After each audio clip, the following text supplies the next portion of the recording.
সেই অবয়বটি বাঁশ ঝোপের আবছায়ায় মিলিয়ে যেতেই তারা দুজনেই হাঁপাতে হাঁপাতে রাস্তার ধারে বসে পড়ল। তাদের শরীর তখন ভয়ে কাঁপছে।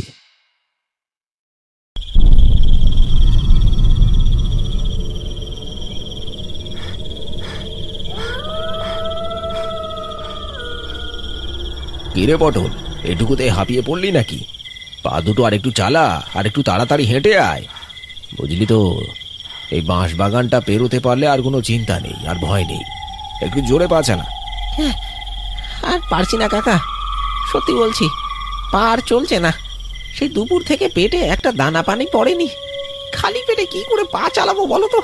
এদিকে তেষ্টায় যেন ছাতি ফেটে যাচ্ছে, মনে হচ্ছে এক্ষুনি মাথা ঘুরে পড়ে যাব।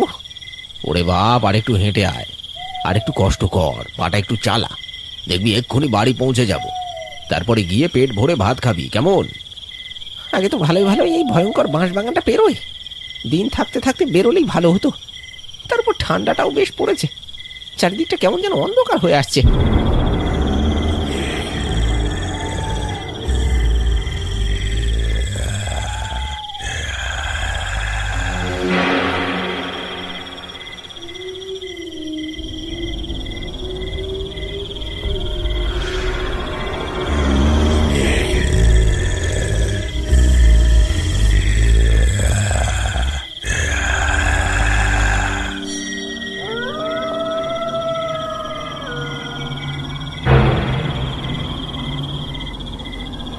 দাঁড়াও কাকা, দাঁড়াও দাঁড়াও দাঁড়াও, আর এক পা এগোবে না।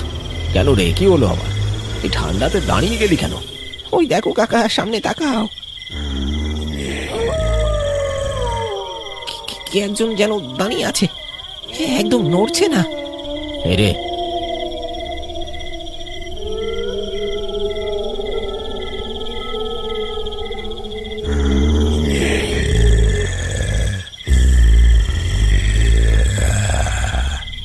এই কে কে রে ওইখানে? এত রাতে বাঁশ বাগানে কি করছিস? সামনে আয়,